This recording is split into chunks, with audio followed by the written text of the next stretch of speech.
Welcome to Profiles in Teaching Excellence. Conversations with Virginia's 2026 Regional Teachers of the Year. Jim Eccleston, the Region 3 Teacher of the Year and a finalist for the 2026 Teacher of the Year Award for the state from Gloucester High. Welcome. Thank you. What does it mean to you and your students and to the Gloucester community to be named a finalist? For a lot of the community who have been my students over the last 40 years, it brought back a lot of memories for them, and some of the comments that they were putting on Facebook and all this, oh yes, I remember your class, and it was this and that. And so for them, I think it was a trip down memory lane.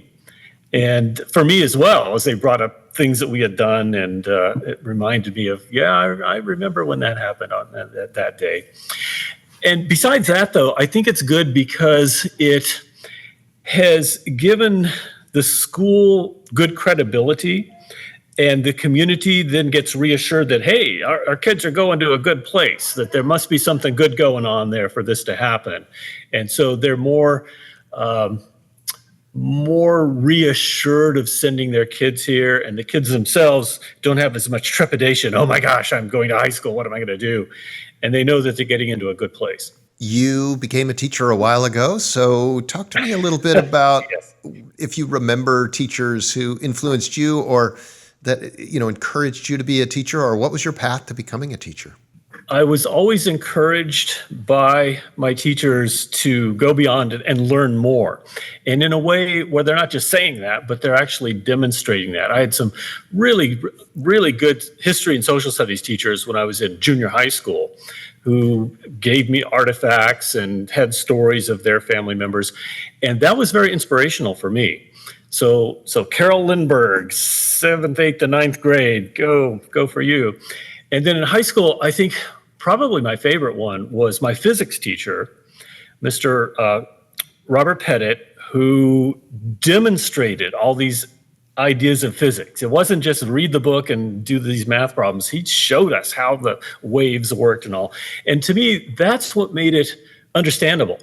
And so that was an inspiration to me to help people who don't quite know these facts or events to demonstrate in some tangible way that would be make a more of an impression on them. You have been, again, doing this a while and longer than you need to by the rules of the Virginia retirement system. And what do you bring to the classroom? What do you think is your greatest strength or your superpower as a teacher? The interest that I have in history, that I'm able to share that enthusiasm with the students and get them inspired, and develop a love for history with artifacts. So they get to pass around the cannonballs, and they get to wear the World War II uniforms. And so for them, they get to live history. It makes it much more real than just from a book somewhere. Also doesn't hurt that you are in such a historical place there in Absolutely. Gloucester. So you've seen a lot of new teachers come through the doors over the years. What advice do you give to new teachers or to somebody who's, curious about being a teacher? You need patience, of course. You need to keep a sense of humor all the time.